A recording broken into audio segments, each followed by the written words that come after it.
look, if Jackson Arnold can't beat Baylor and it falls on him and you spent all that money, that pressure week one on Freeze is already high. And it just does not get easier from there. When the SEC slate kicks in, we could be looking at a situation where he's out of there, 6-7 games into the season. I mean, these guys are not playing over there. No, they're not. And, I saw Freeze at SEC Media Days, and he's dealing with some health stuff, man. You can tell he's just been going through it. So all the best to Freeze because, look, everybody knows the story, what he's been through and things like that. But, no matter what you think of Freeze, typically in these type of games, his teams perform well. But, where at Ole Miss, he was beating Alabama's and then losing to Memphis and teams of that nature. The Auburn, they're not, you're right. They don't have the patience for this.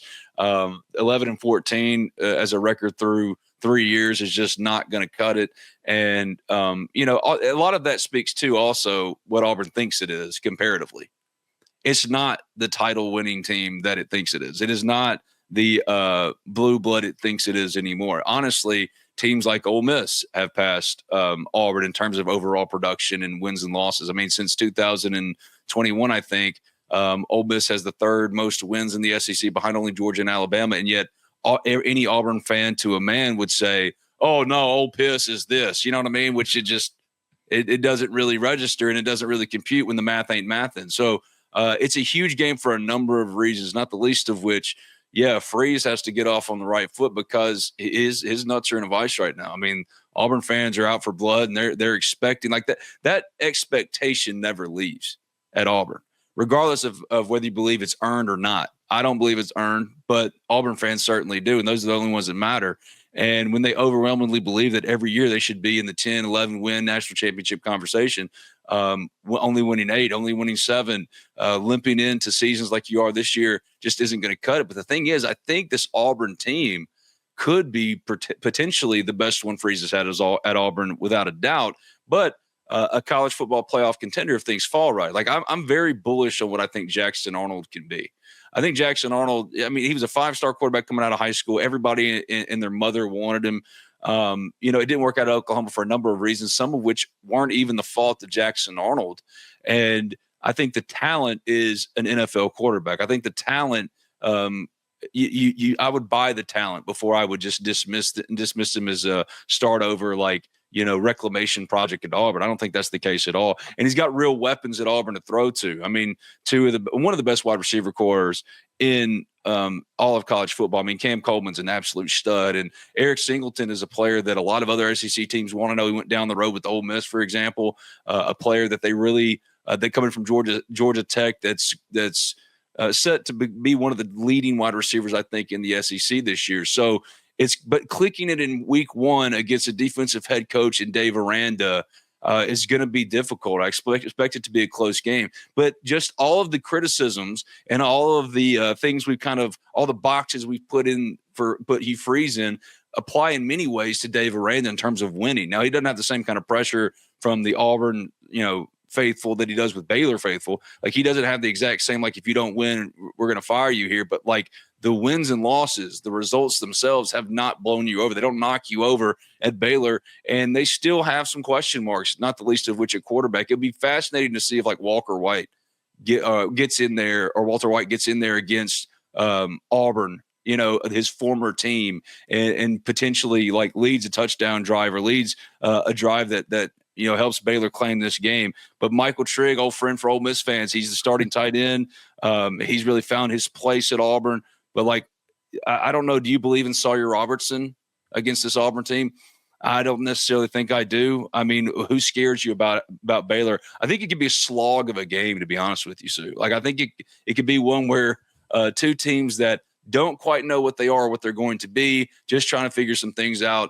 And I don't remember what exactly the line is, but I can't imagine this game going over 44 points or something like that. I see these two teams very evenly matched, both in what they can be and the incompetency that has held them back for a couple of years. No doubt. I think that you hit the nail on the head. A little sloppy game. It's let's figure out our identity game. You know what I mean? And I think it's going to be a big case for Freeze to see. There's been times that I've listened to Auburn's post practice reports or read them or heard Freeze, and it almost sounds like he's more excited about Deuce Knight than he is about his quarterback that he paid all that money to go get. So is that him just blowing smoke, trying to throw opponents off, or is that really how Hugh feels?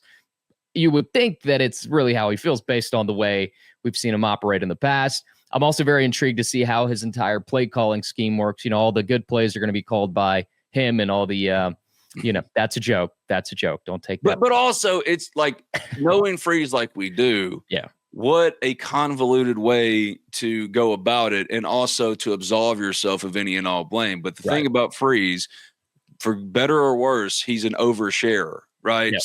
Maybe it's the girth and length of Deuce Knight that he likes more than Jackson Arnold. But like, I'm a big fan of Deuce Knight. I think Deuce Knight could be legit. However, he's a true freshman, right? Are you really wanting to stake in your put up or shut up year? Are you really wanting to go with Deuce Knight? Maybe he's that kind of transcendent talent that you put back there as your quarterback and let him roll.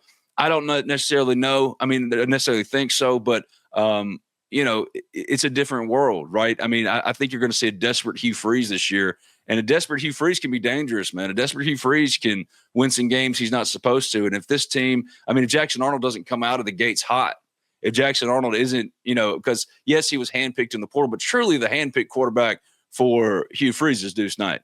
If Jackson doesn't come out of the gates hot, I think the trigger they're not going to waste any time. They're going to immediately go to Deuce because he is that handpicked guy.